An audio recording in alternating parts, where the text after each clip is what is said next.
John Gilroy here. I normally talk about data sitting in a server somewhere, normally behind four walls. But a lot of that information is locked in that four walls. Today, we're going to talk about putting that information in work boots. Hit the music, Manny.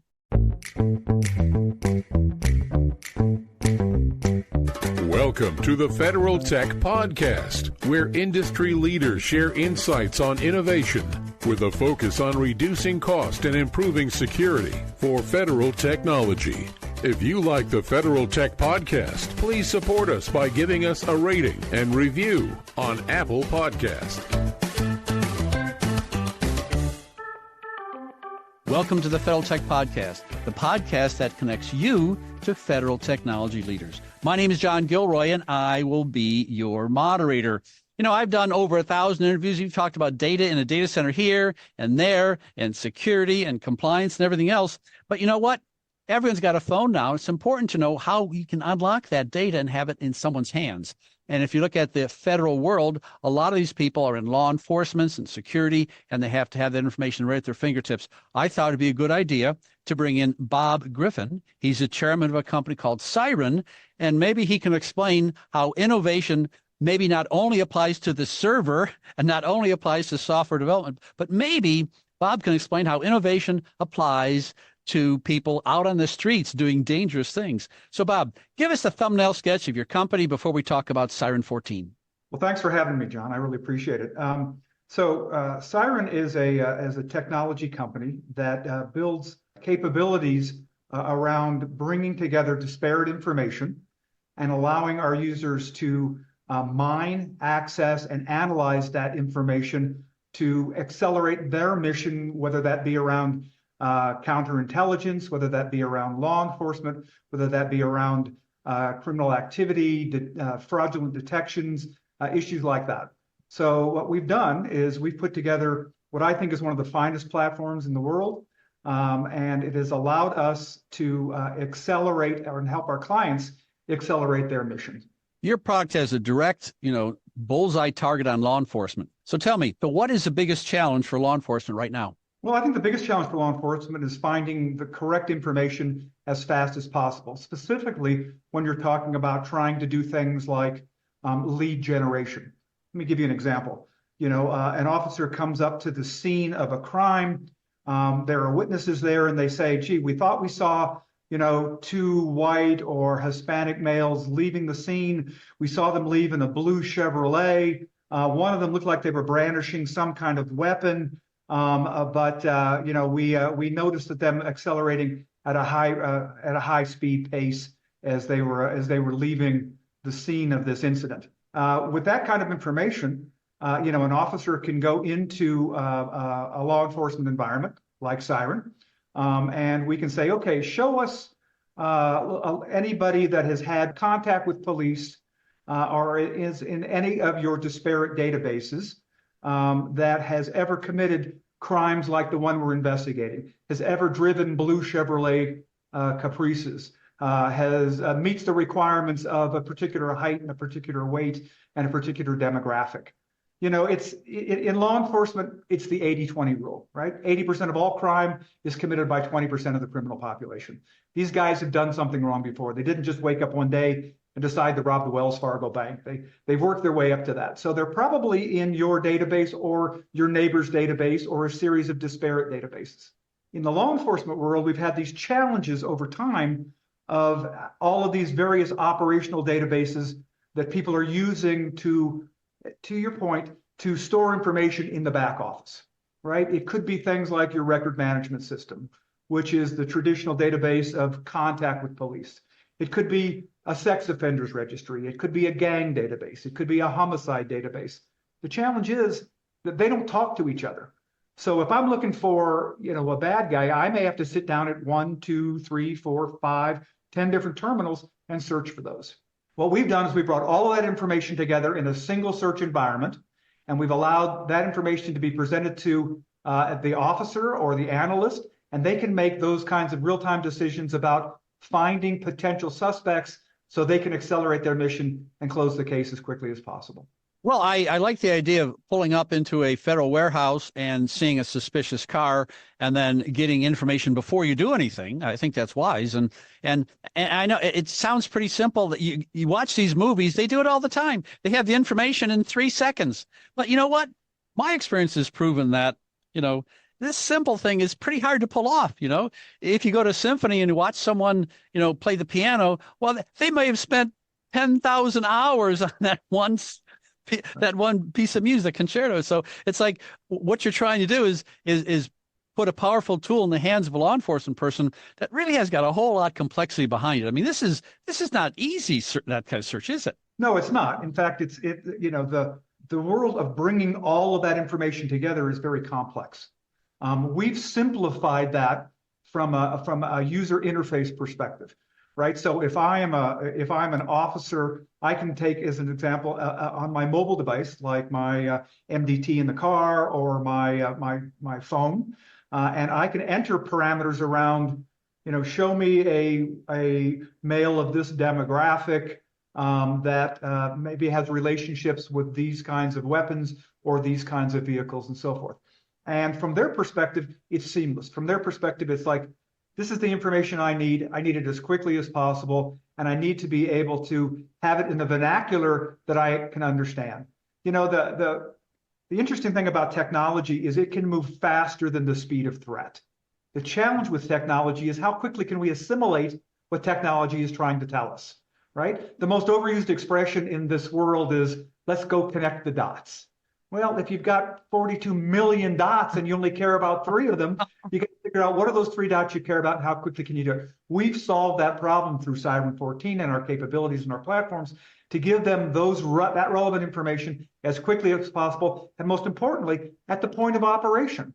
If I'm out there in the field and I need to get this information right now, right there at point of operations, I can have access to that from a mobile perspective. So, Bob, my grown-up daughter did a master's degree in Texas, in Austin, and a master's degree in finance. Came back to Richmond, Virginia, got a job, and she was like in a 1-year probation period. She said, "Well, why so long?" She said, "Look, it's going to take 6 months before you're going to be productive here. It's going to take that long. I mean, you're not going to day 2. You're not going to be productive." And she said, "Oh, yeah, I will be." Well, you know, I don't know how smart you are and hard work. You can be smart. You can be Bob Griffin, smart, hardworking, dedicated, shows up on time, has good analytical skills. It's still going to take a while. And I think this might shorten that whole productivity, that whole time period, wouldn't it? Yeah, that's a great point you raised. You know, when we set out to build the technology, we tried to emulate both the vernacular of what law enforcement uses, right? But also the way they logically go about looking for potential suspects and investigating a particular crime. So we were able to mimic that in a way that is incredibly comfortable for them, so that they can understand the results quickly. They can ask questions in the vernacular that they are used to. Now, behind the scenes, you know, using things like artificial intelligence, bringing all of these disparate pieces of information and doing you know, what I guess we would technologically call joins of information. You know, we're able to present that very seamlessly to the client, in this particular case, the officer. And really what we're doing is, I don't know, I'm going to call it staff augmentation, right? We are augmenting the skills of the officer as so that they can very quickly have, you know, that second person in the vehicle with them, but that second person happens to be the technology, right? So by taking this approach and giving them recommendations and augmentation to help them accelerate what they're looking for, we can make them what we believe is more productive. And we can also, as I said, get to the point where, you know, the goal is to close the crime as quickly as possible. You know, I look at it as, you know, what are the important things that we need to do from a law enforcement perspective to help them with the mission? We need to be able to connect information. We need to be able to serve that information up in a vernacular that they care about, and we need to help them solve the cases that they're working on. And by giving them the analytics tools and capabilities and AI recommendations and all of that to go along with the technology set, it allows us to solve all 3 of those problems. So, Bob, we're going to reach into your past. Back when you were in college, I was working for a company and the guy collected antiques and he had antique file cabinets. So we had wooden file cabinets in the mid 80s. And so when you went to look for something in that file cabinet, it's possible you can get a splinter, it could break. I mean, it was very, very time consuming. Now, just put this in so an officer walks up to a warehouse and says, "What's this all about?" And we call old Bob, "Hey, Bob, go to the files." And I don't know, you could be there half the night trying to figure it out, And the whole idea behind improving things is to reduce the time. And what they say in artificial intelligence is, we do the mundane things, the boring things to free up Bob so he can have a interaction with someone. I think maybe this is how you apply artificial intelligence is that, look, we're not going to spend 3 hours in the main office going through file cabinets or databases or 52 different storage units. I mean, what you can do is apply that. And so I think the bottom line story is, let's use this automation for something and put that guy to work. Yeah, no, you're absolutely right on. It's interesting. When I started out in the law enforcement field some time ago, building technologies around supporting the mission, it was very clear that when you were interfacing traditionally with law enforcement, you had that hierarchy of knowledge, right? You had I'll refer to the old weather detective that had been around for 40 years and the young new officer on the street said, "Hey, I'm working on this case. It's a smash and grab. The guy just reached in, grabbed some jewels and drove off in a 1969 Mustang Mach 1, big muscle car." And that detective would say, "Yeah, that sounds a lot like John Jones. I remember picking him up a couple times. He likes those big muscle cars. He loves that jewelry stuff. Yeah, that's the smash grab."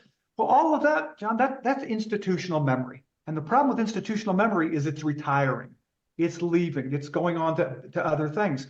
What we've been able to do in all of these operational databases is capture that institutional memory, right? Then we're able to take and provide technologies and tools to allow users to sift and sort and analyze that institutional memory. So getting back to the 80-20 rule, show me who's likely to have committed that smash and grab. Who's likely to have been the person that's driven off in the 1969 muscle car Mach 1? Those are all things that we lose when people move on to other assignments. We've been able to capture that. We've been able to take all of those wooden file cabinets, bring those into the elastic world, and build our platform on top of that, and really establish a capability that we can exercise that muscle memory of institutional knowledge. Well, we're talking about this, and I'm thinking about the Super Bowl, and most people this time of year, that's what they're thinking about. But this is a podcast. People can listen to us when they're at the beach or they're walking their dog in July. And so if you're listening to this and you're going to go back in the house, you want to learn more, we can go to your website. Why don't you tell folks what the website is? It's siren.io. Is that where you go for more information? That's exactly where you go. Our world headquarters is located in Galway, Ireland. The IO extension is the Irish extension. So if you go to Siren.io, we will give you a plethora of information, everything from data sheets to examples to real-time videos that show demonstrable capabilities of the platform, a whole series of various use cases. I think that you'll be more than satisfied with the amount of information that's available to you at your fingertips. Yeah. This morning I got up early and I went to the second biggest search engine in the world. It's called YouTube. I typed in Siren. A bunch of videos there too. I mean, he's everywhere. There's all kinds of stuff about Siren. And what impresses me is they say it's Siren 14. So that sure implies a Siren 13. So new and improved, or bigger capacities, faster, quicker, better. So what's the 14? Well, the 14 is kind of our breakthrough platform from a mobility perspective. We have simplified the user interface from a capability where the search is so intuitive, the ability to garner information very quickly and turn that into an interactive investigation and go through all of the analytic steps associated with, including the automation around generating intelligence reports and so forth. That's all part of the Siren 14 platform. What's really interesting to me about Siren 14 that's got me very excited is one of the most challenging things that law enforcement has to deal with is that area around officer safety, right? The worst kinds of dispatch calls that officers get called to are things like domestic violence situations, because they never know what they're going to deal with when they roll up on the scene. By using the platform from a mobile perspective, whether it's in the car or on their phone, they can pre-query that location that they're heading to very quickly, and they'll understand, gee, the people that live at this location, they've had 4 domestic violence calls.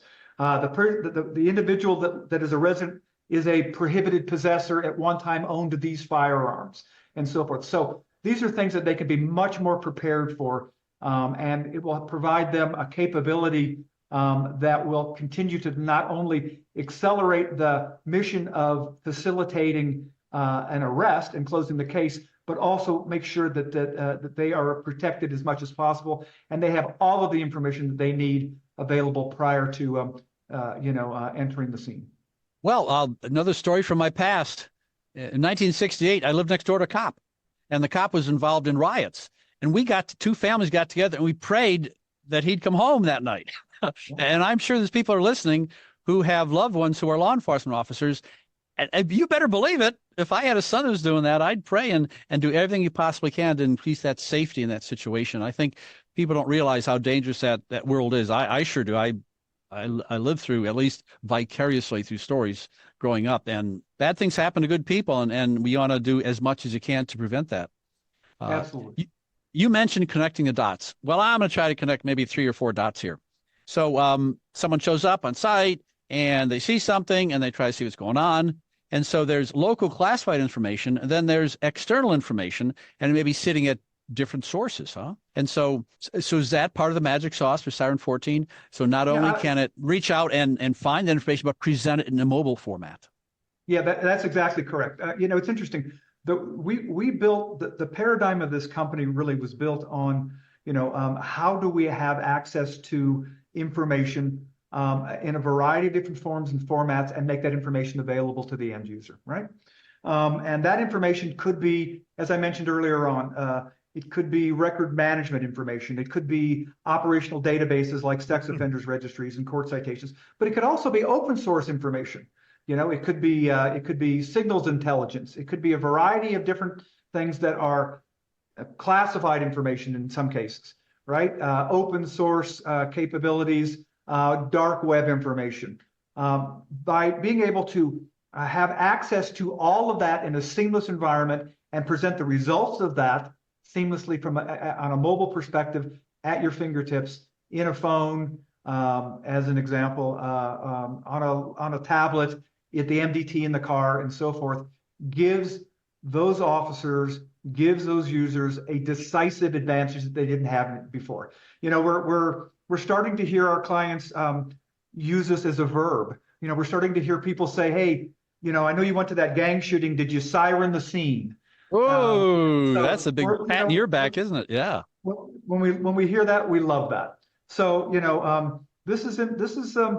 I think this is game changing. I think the fact that we have made what was traditionally back office information, let me gather information at the scene, go back to headquarters and do all this analytic work, the ability to provide that capability on scene at point of operations is going to continue to accelerate their capabilities, accelerate their mission, and reduce the time to arrest. And that's ultimately the goal. You used a phrase earlier in the interview called democratizing intelligence. So you can put the power, Ashburn, Virginia, 70% of the world's internet traffic goes through Ashburn, Virginia, stacks and stacks and stacks of data centers, But how does this help a guy in Idaho? So we got poor Bob in Idaho. He pulls up. He's trying to figure out what's going on. Well, Bob's got all this information in Ashburn, Virginia. Well, so what? Yeah. No, you're absolutely right. It's interesting. In the early days, before we had a lot of automation, information sharing was me picking up the phone and calling a jurisdiction somewhere else, right? By bringing together all of this disparate information across multiple jurisdictions, for example, or across multiple information silos, and bringing those seamlessly to, again, point of operations, you break down those barriers, right? So, in the old days, it was around, okay, how do we share information, for example, locally in-house? And then it became, okay, well, we don't have to share information just here.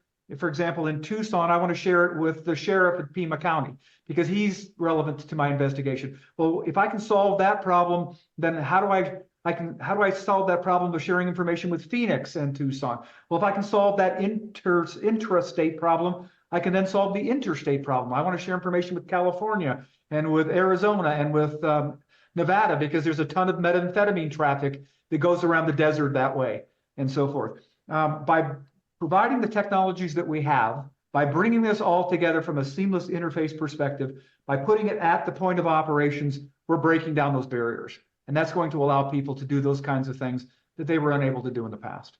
Yeah, real practical innovation here. So last question involves the next 5 to 10 years. So do you see it's getting more and more powerful, more and more prevalent? Where do you think it's heading? Well, I think we are on the verge of some incredible ongoing innovation, just in general in the computational world. And as that continues to innovate, we've seen new things like ChatGPT, right? Using technologies like that, we've been able to automate capabilities around automated report generations for intelligence and so forth. You're going to continue to see that evolve. And as that technology continues to evolve, we invest an amazing amount of money and time in research and development. And we're going to continue to innovate this platform and make it, not only continue to be more and more effective and more relevant, but I think it's going to be absolutely an environment that will become the necessary platform for safety and security and ensuring that we are all adhering to the rule of law. Well, Bob, if listeners are listening to this and they're walking the dog in the summer, you can go to federaltechpodcast.com, search Siren, and I'll have the links to siren.io in the show notes there. You have been listening to the Federal Tech Podcast with John Gilroy. I'd like to thank my guest, Bob Griffin, chairman of Siren. Thanks, Bob. Thank you, John. Thanks for listening to the Federal Tech Podcast. If you like the Federal Tech Podcast, please support us by giving us a rating and review on Apple Podcasts.